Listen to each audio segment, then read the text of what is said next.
জয় গৌর, জয় মদনমোহন। মদনমোহন চ্যানেলের পক্ষ থেকে সকল গৌর অনুরাগী ভক্তদের জানাই দণ্ডবত। আজ 506তম চিরে মহোৎসব। আজকের দিনে নিতাই চাঁদ রঘুনাথ দাস গোস্বামীকে দণ্ড দিয়েছিলেন। আমাদের জানতে হবে সর্বপ্রথম দণ্ড কথার অর্থ কী, অর্থাৎ দণ্ডটা কেন দিয়েছিলেন। সেই সময় হঠাৎ একদিন রাঘব ভবন থেকে নিতাই চাঁদ বেরিয়ে গঙ্গার তরে বসে এক বটবৃক্ষের নিচে সকল ভক্তদের নিয়ে কীর্তনাদি করে আনন্দ উপভোগ করছিলেন। সেই মুহূর্তেই গঙ্গা থেকে নৌকা করে রঘুনাথ দাস গোস্বামী যাচ্ছিলেন।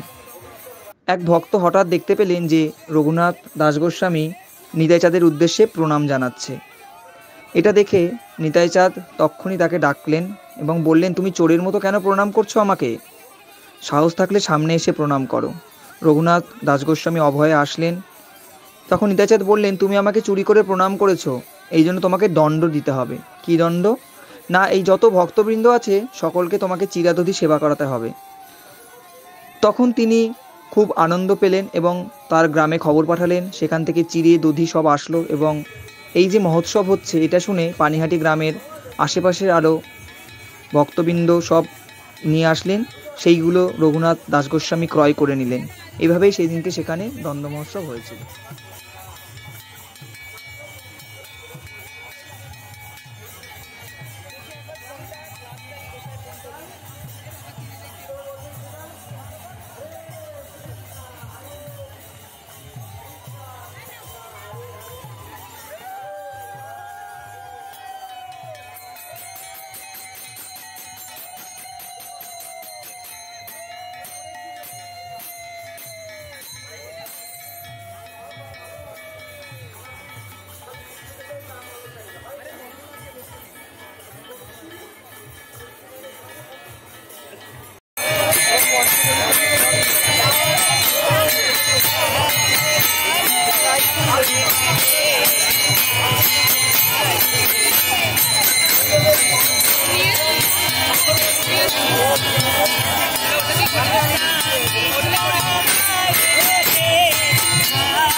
জয় নিতাই। এখন প্রভুর সেবার পরে ভক্তগণের প্রসাদ বিতরণের উদ্দেশ্যে দণ্ড মহোৎসবের প্রসাদ মর্দন চলছে। আপনারা সকলে দর্শন করুন। মহা দণ্ড মহোৎসবের প্রসাদ বিতরণ ও ভোগ গোবিন্দ গোপাল দর্শন করুন। গৌর নিতাই। জয় রাধে শ্যাম।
এই হলো সেই গাছটি, যে গাছটির কথা আপনাদের প্রথমেই বললাম, ভিডিওর প্রথমেই। এই গাছের নিচেই নিতাইচাঁদ প্রভু রঘুনাথ দাস গোস্বামীকে দণ্ড দিয়েছিলেন। রঘুনাথ দাস গোস্বামী সকল ভক্তদের এই গাছের নিচেই মহাপ্রসাদ আস্বাদন করিয়েছিলেন। এই গাছটিকে আপনারা দর্শন করুন এবং সকলকে দর্শন করার সুযোগ করে দিন।